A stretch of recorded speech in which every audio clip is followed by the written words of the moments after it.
হয় না কেন? আমি আরেকজনের সাথে পরামর্শ করলাম, বললো ভাই আপনার কাজ করে দেবে না, কারণ আপনি তাহলে আপনার কাছে টাকা চাবে কিভাবে, দেন আমি কাজ করাই দিচ্ছি। তো সে গেলে টাকা নিচে বাস কাজ করাই দিচ্ছে। তো এই তো আমাদের ইউনিয়ন অফিসের অবস্থা, নাকি মিথ্যা বললাম?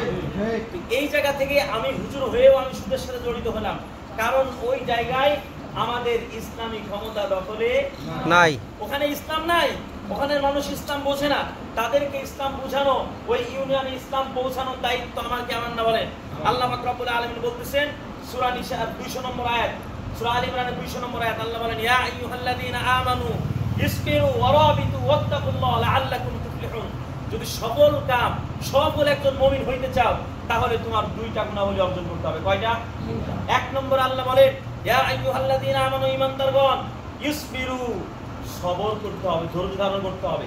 তুমি দিনের কাজ করতে যাবা, তাবলীগের দাওয়াত দিতে যে অনেক মানুষ মার খায় নাই, ইসলামী আন্দোলনের দাওয়াত দিতে যে মার খায় নাই, ইসলামী আন্দোলন করতে যে, ইসলাম প্রচার করতে যে মানুষ মার খায় নাই, উলামায়ে কেরাম জেল জুলুম, আয়নাঘর, বিভিন্ন ধরনের নির্যাতনের শিকার হয়েছে কি হয়েছে না? আল্লাহ বলেন এগুলো হবে, আল্লাহ বলে দিছেন, তো আমি তো হবই। আল্লাহ বলেন যেগুলো হবা তোমরা, হলে কি হবে? আল্লাহ বলেন ইসবিরু, তোমাদেরকে ধৈর্য ধারণ করতে হবে। এক নম্বরে কি করতে হবে? আল্লাহ জানেন যেগুলো হবে, এরকম বিপদ আপদ বালা মুসিবত সব আসবে, এক নম্বরে ধৈর্য ধারণ করতে হবে। কি করতে হবে? ধৈর্য ধারণ করতে হবে। তাহলে আমরাও যদি ইসলামী আন্দোলনের কাজ করি, ইসলামের কাজ করি, মানুষকে ইসলামের পক্ষে ডাকি, আমারও শত্রু আছে না নাই?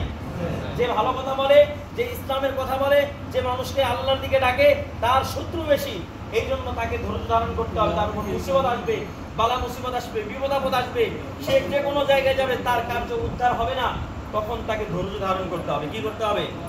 ধৈর্য ধারণ করতে হবে। দুই নম্বরে আল্লাহ বলেন ওয়ারাবিতু, অবিচল থাকতে হবে।